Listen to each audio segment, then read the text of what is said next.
You by the Jackson Heights Church of Christ. It's 17 degrees. And now, the fabric of family. Hi, I'm Barry Gilreath, your host for Fabric of the Family. I am so delighted that you're with us today because we have a very special program. In fact, we have a series of programs that we're going to be airing, and this is going to deal with the subject of archaeology.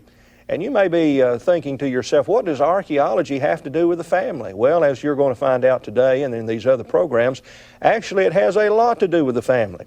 And I'm very delighted to have with me today Gary Hill. Gary Hill is one of the evangelists for the South Bypass Church of Christ in Dalton, Georgia.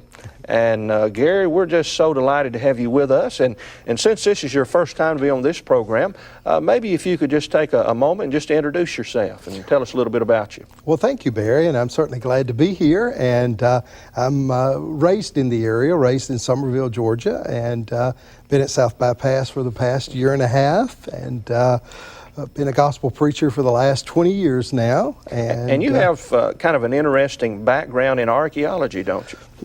I went to school at Jacksonville State University and got into American Indian archaeology, and then I later on went to school at Freed-Hardeman and met an Old Testament professor who was a Bible archaeologist. And because of my training at Jacksonville State, I was invited to start doing archaeology in Israel, and I've been for the past 10 seasons going to Israel every summer and a member of a team outside of Jerusalem. That's very fascinating. And I tell you something I'm really excited about we're going to be doing in these series of programs with you, Gary, is kind of a show and tell. And you have brought some artifacts here today that you're going to be sharing with us over these series of programs. Why don't you select one there and just tell us a little bit about what you have and what's significant about that? Well, this is just a typical bowl from the time of King David, around 1000 BC. Okay. And as you can see, it's at one time was painted black on the inside. And this was one of our finds a couple of years ago.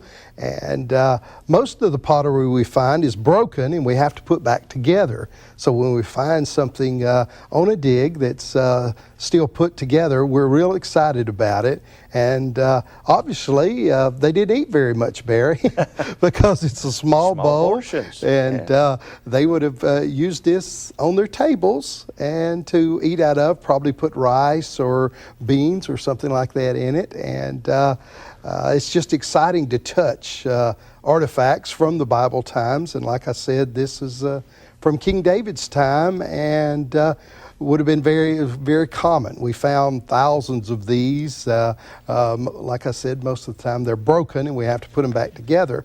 But it just shows you that the Israelites and all the people of the ancient world were very simple people and lived simple, rural, agrarian lives.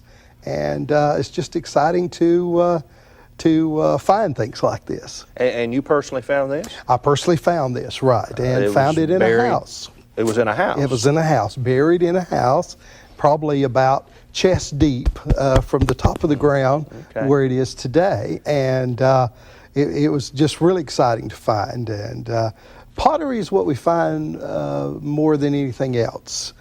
Now, Gary, for those maybe who are not as familiar with archaeology, you said you found this bowl chest deep in dirt. What did they do, Gary? Did they just bury their houses? Well, a lot of times they did, but also things in the Middle East pretty much are buried because of the sandstorms. They have 2 or 3 times a year, like we have our weather patterns. They have weather patterns in which the sand blows from the Mediterranean out to the sea. And it covers everything up. And if things are left abandoned, maybe people would move off of a site because they found a better water supply or something like that, and then things get buried. And you got to remember, this is from 1000 BC, so it is 3,000 years old. So in 3,000 years, you can have a lot of sand blowing over something and covering it up. And most of our sites in Israel are on tails, Tell is just the Arabic word for hill, and the ancient cities were just buried. And Well, Jerusalem was on a series of hills, was it not? yes, it was. As a matter of fact, we dig about 18 miles from Jerusalem, and it's fascinating to go into the city on the weekends of our dig, and you have to climb all of those hills, and it's just really beautiful country there. Well, that's fascinating. I'm thankful you brought this artifact and some of these others that we'll be referring to in this program and other programs. I want to ask you some questions, though, that I think would be informative for those viewing the program today. What are some things that we can know about the family from ancient Israel? Okay, it's a good question, Barry, because you wouldn't think initially you would know much about the family, but we have found, like I said, just numerous homes. And when you look at the homes, we pretty well know the size of the Israelite homes. Their homes usually were 4 rooms, which was a typical Israelite house, a 4-room house. The nuclear family never was usually any larger than 6 to 7 people. And the nuclear family, you have reference to? To the father and the mother and the children, and also every once in a while extended family with that, the grandparents and other things, and I mean other relatives that may live there. But the homes were small, and all throughout Israelite society they were an agrarian people. They just lived on the farm. They pretty much were self-sustaining. And we have found everything from their pottery. Pottery was, Barry, the ancient Tupperware. They stored everything in pottery. And it's very durable, as we can see. It's lasted 3,000 years. 3,000 years, that's right. And it is very durable. And even when it's broken, you can put it back together and use it again. As a matter of fact, one of our artifacts here, and we'll look at it in greater detail maybe later, but this is a little juglet. They probably stored olive oil in this to light their lamps and to cook with. And so we have found what they ate from archaeology. Some of the bowls, some of the pottery still has ancient food in it. The different kind of grains that they ate. It had food in it? Yes, had food in it. Now, was that a storage bowl or? Okay. It could have been a storage bowl. We have found a lot of storage jars. Usually things were stored in jars, but even some bowls were storage bowls. And also some of these cities were destroyed because of war. And because of that, city walls would be broken into, and houses. Yeah, a lot of times the house is the edge of one of the walls of the houses was on the city wall. So when the city wall was broken down on top of the house, then all that stuff, really for us as archaeologists, it was preserved for us. And so we can know a lot about how they lived, what they ate. We found clothes. We found little games children played with. We just found a lot. What did children play? Children played a little game with blocks and with Hebrew letters on it. We found Hebrew letters, and so they had their blocks, and they had little chunky balls. They called them chunky, and which is interesting. The American Indians used that to play games with, and sort of kind of like our marbles. And they would. We found little game carvings in the sidewalk where they'd throw their little marbles, and we found dolls. Children have played with dolls for centuries, and just different things like that. No G.I. Joes, though? No G.I. Joes, no. Okay. Well, that's very interesting, because oftentimes we think about families, who live thousands of years before our family, and we think, well, they were really different. And in some ways, I suppose they were, but in a lot of ways, they're just like our family today. Yes.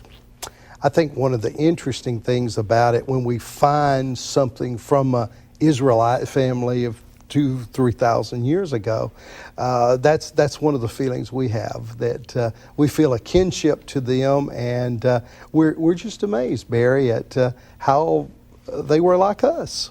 And we found rooms in which basically we know were nurseries, just like our families would have rooms for the children and different things, and they were like us in so many ways. Tell us a little bit more about what a typical Israelite house would be like.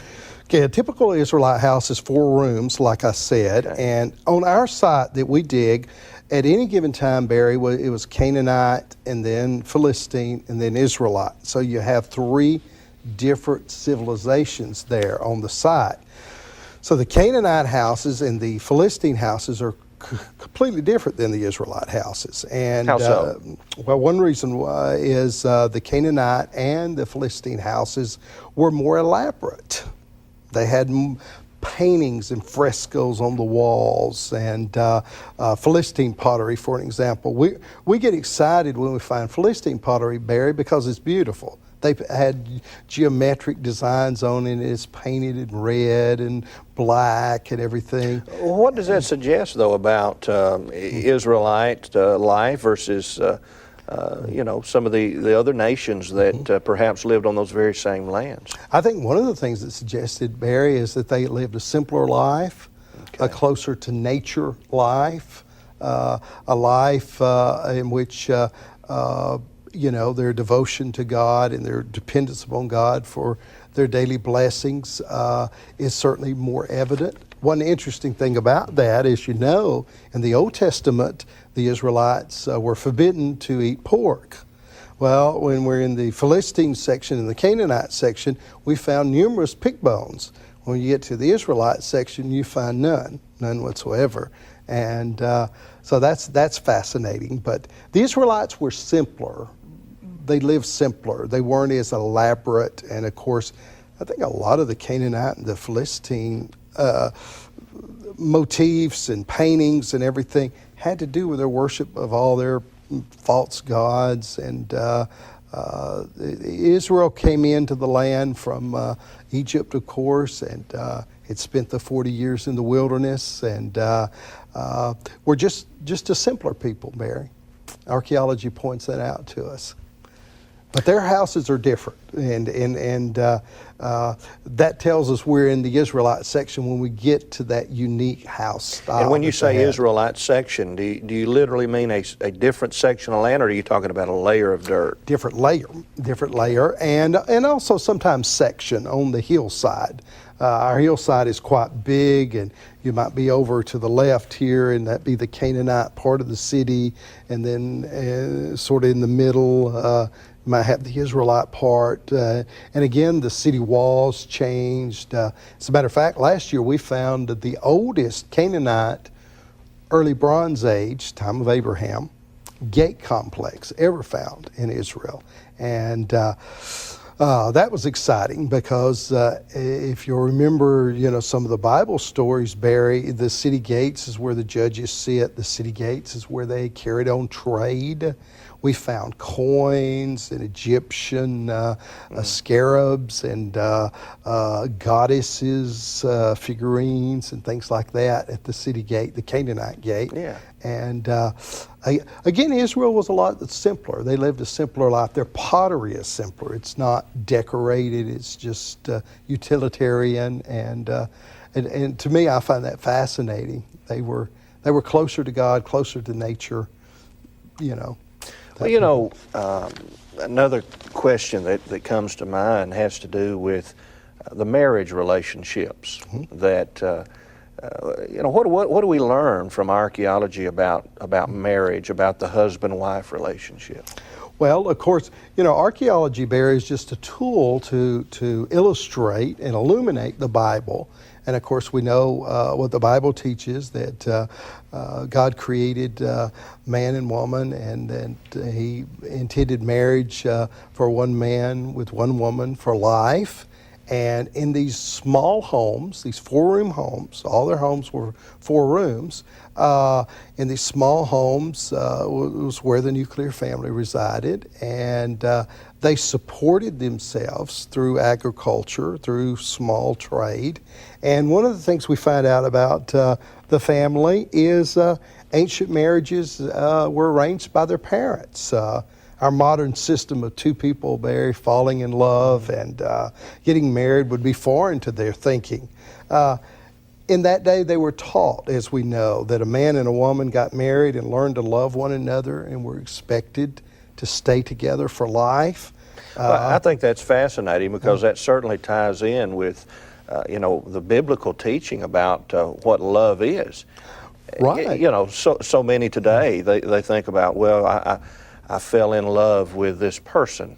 You don't fall in love, do you, Gary? You fall in a hole. But love is something you commit yourself to, and it sounds like what you're telling me is that's exactly the arrangement that they had in biblical times. They were told, you're going to marry this person, and they therefore made a commitment to that person, and vice versa. Is that correct? Yes, it is. And you don't like I said, the Israelite people were simple people. They were farmers. They lived on the land. Their family unit was strong. It was intact. And we have archaeological evidence, like we have in the Bible, that they stayed together, they loved one another, and they raised their families in that environment. Well, what about their devotion, their devotion to God? What do we know about that based upon archaeological finds? Well, we know, first of all, it's interesting, and there seems to be a lot of those who are skeptics who are putting out some information about this, which, of course, the Bible does not teach. And what I mean by that is there are some fellows writing right now who are saying that the Israelites worshipped all these other gods too with Yahweh. And but we haven't found any evidence of that, Barry. What we found is there were no goddesses and god statuettes in their homes like we find in the Philistine section and the Canaanite section. We also can know about their devotion because of we find records in archaeology, clay seals in which God's name is mentioned and glorified, and we found numerous what's called Lamelech jars, and Lamelech, Barry, is just simply the Hebrew word for belonging to the king. And these Lamelech jars on our site basically were storage jars during the time of King Hezekiah. And if you remember, King Hezekiah through Isaiah the prophet, stood strong and was a good king, one of the good kings of Judah.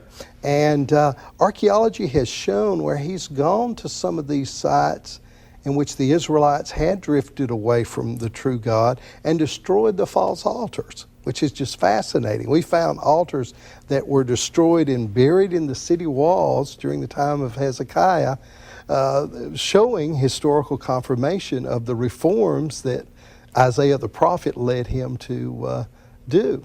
And so I think that's exciting. Oh, absolutely. Yeah. It's very fascinating, and to see some of the things that you've brought here today. I noticed the little bowl that you were sharing with us a little earlier, and it's got some discoloration inside of it. Is that just age, or is that just part of the clay? Or part of the clay and part of age too, and also it's not washed very well, Barry. Oh, okay. One of the things I wanted to keep it as original as I could. As you can see, if I ran my thumbnail, around here, this would come off. But now, were these made with like a potter's wheel? Or? They were. By the time of David, as you can see, the bottom here. Yeah. It's this is where it would have set on the potter's wheel, and yes, and the potter's wheel would have been done with a man's foot. Yeah. Basically, you just have two overlapping stones, and he would have had the little platform moving and used his hand, of course. As a matter of fact, what's fascinating, Barry, is we found a lot of pottery where like maybe somebody's thumbprint would still be there.